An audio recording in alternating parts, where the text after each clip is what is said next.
it's Julia. I'm working on a couple sweatshirts this week. The first one is just really pretty baby blue.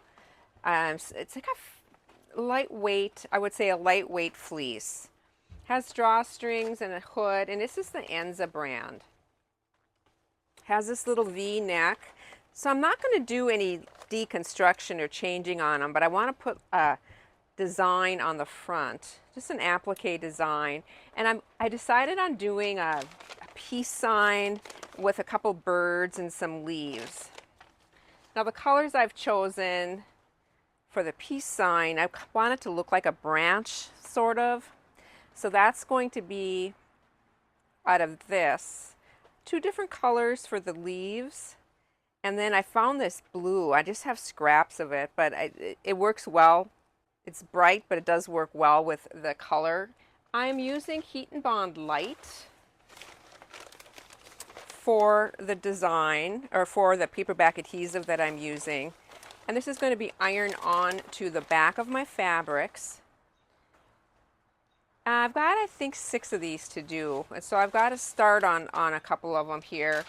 So I'm going to be tracing out the birds next. I'm going to have the birds going in opposite directions. That's why I kind of have 2 of them on here. And then for my leaves, I am going to run, I have a Bigz die with assortment of leaves on it that I'm going to use to cut my leaves out. But I'm going to go ahead and I'm going to finish tracing this. When I get finished tracing everything, this is going to be ironed on to the back side of my fabrics, and then I'm going to cut them out.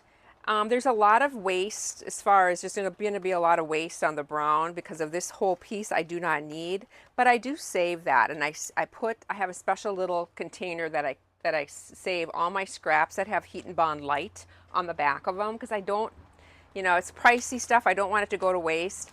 And I use it in other collages. So it's all ready for me. If I ever need a brown for something else, I'll have it. I can just go and look in this tote that I have. So I'm going to go ahead and I'm going to finish that, and I'll be back. I have my different shapes cut out. And now onto the leaves.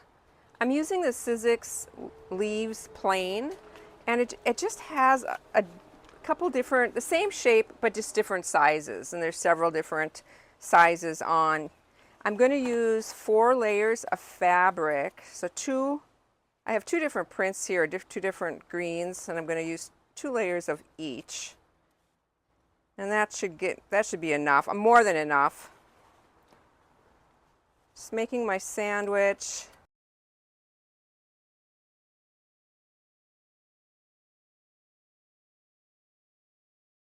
I forgot to mention I do have the Heat and Bond Light on the back side of the green as well. And I'm just going to pull these out. I did iron a crease down the center front of this shirt just to get this even. Just going to remove the paper on the back side.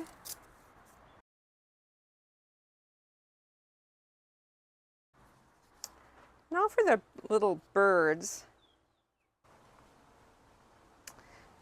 Now I know some of these leaves are going to be too big, so I'll have to cut some down.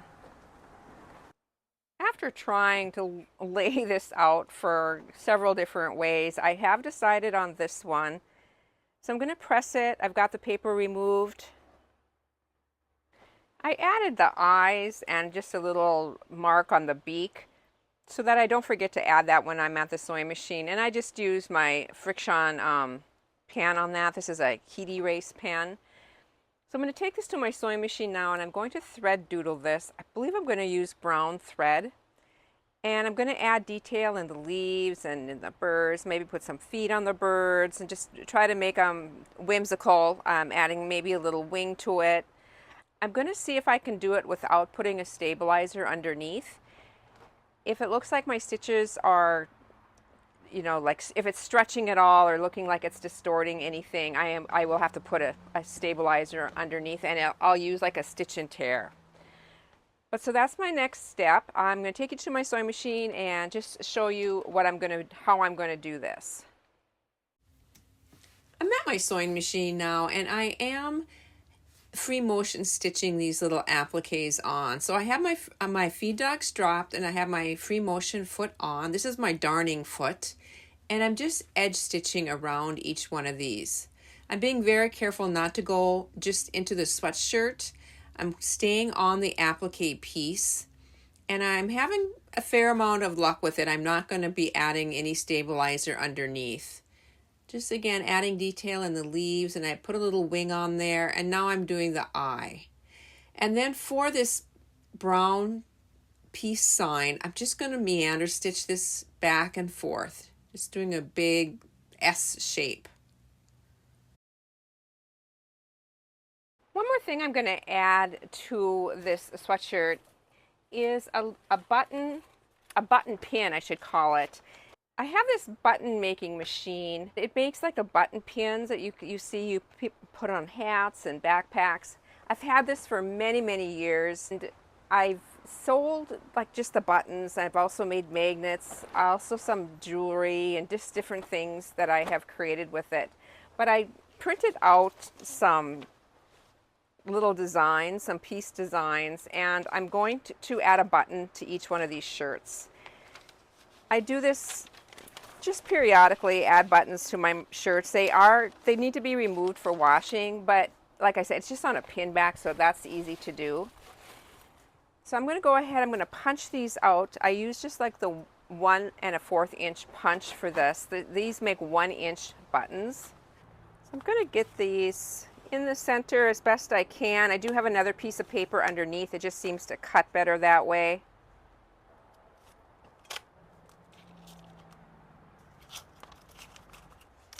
And then what you do is you take the little piece.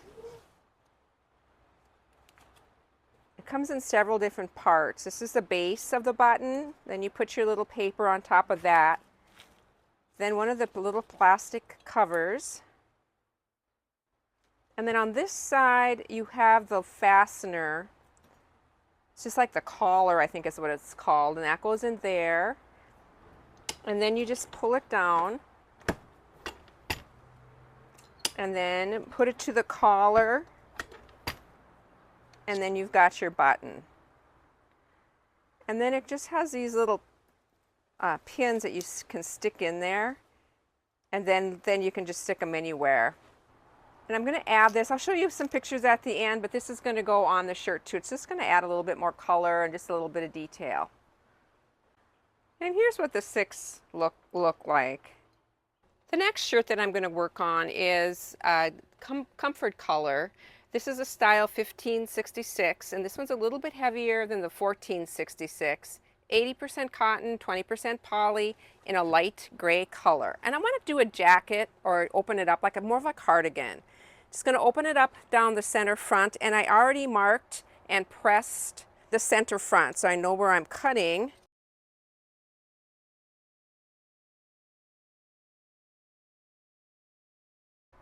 I'm going to also open up the side seam approximately 8 inches or so going up. I'm going to cut right through the band and up to approximately right here. I'm going to mark it on both sides. And then I'm just going to cut up both sides of this seam. And the last thing I want to do before I start the sewing and the decorating, I want to cut the cuff off, and I'm going to cut it right above this seam. And this is what the pocket, I'm going to turn this into the pocket. And it'll be just one pocket on this cardigan, and it's going to be on the right hand side. I do need to remove this seam on both of the cuffs and open the cuffs up. To open this up, I just have the cuff turned inside out, and I'm just going to cut this seam away. Now when I do these pockets, and you've probably seen me do this before if you follow my channel at all, one of the cuffs I leave folded. So this is going to be the top of the pocket, and I do like this to be a tad shorter, and then I'll stretch this top part a bit when I sew it, just to give the pocket a little bit more shape. So I'm going to cut approximately, I'd say, a 1/2 inch off of this. And then I also like to round the corners. When I stitch this onto my sweatshirt, I will be just stitching a blanket stitch. It looks, or like a buttonhole stitch, applique stitch. So this is somewhat covered and finished off, but I do not fold it under. I just leave it flat like this. I'm going to take this to my sewing machine now, stitch this, just taking a 1/4 inch seam allowance, and then, like I said, just gently stretching this. That's what I'm going to do on the pocket. And then for the bottom of the sleeves, I really like how the inside of this looks, and so I'm going to roll this back, and I'm going to just stitch on top of here. The stitching is going to be covered up with my design. So I'm going to go ahead and do that on both of the cuffs. And then on the center front as well, I'm just going to turn this back. So you're going to see the wrong side of the sweatshirt, and I'm going to stitch this. I'm going to be doing, it's called an applique stitch on my sewing machine, but it looks similar to a blanket stitch. And I'm going to edge stitch the vent that I cut in the side seams with this stitch, and also the pocket. I'm just going to show a little bit of it, and then I'll lift it up so you can see. I don't go into the waistband at all, just because this is so stretchy and the stitches never look right. So I always start right above the seam. I hold it in place just a few stitches just to make sure that's locked.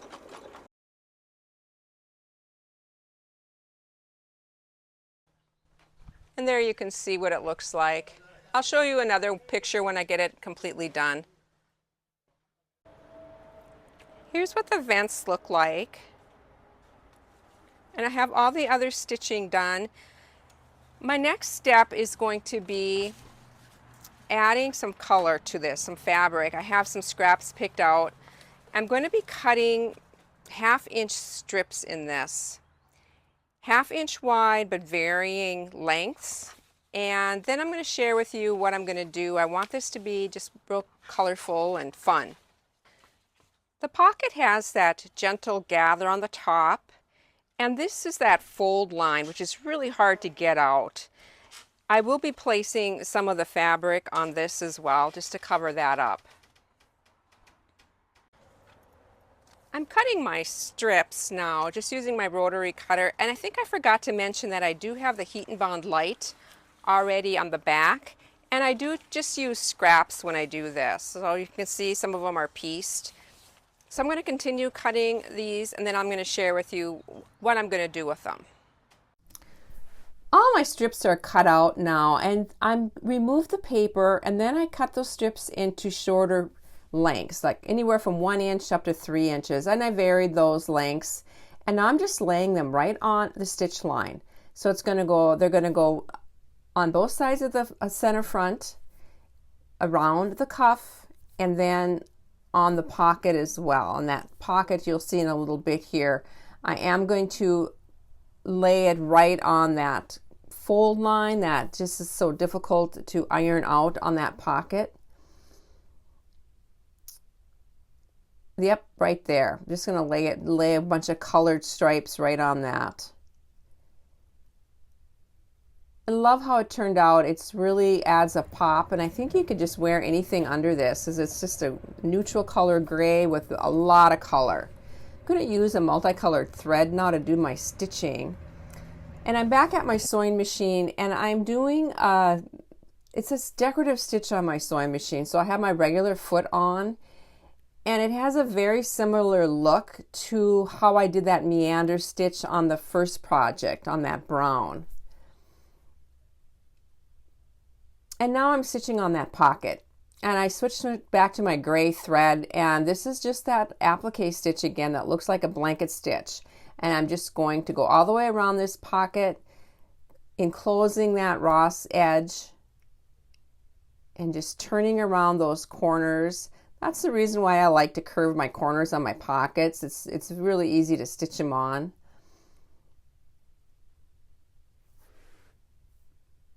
And here's some pictures at the end. You can see that little button that I put on there.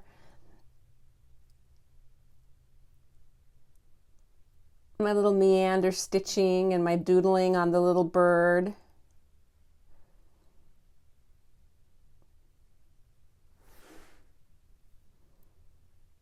And here's the cardigan. Again, a lot of color. It's with the pocket turned out. And my cuffs. I hope you enjoyed this, everybody. I hope you have a chance to create this week. Bye for now.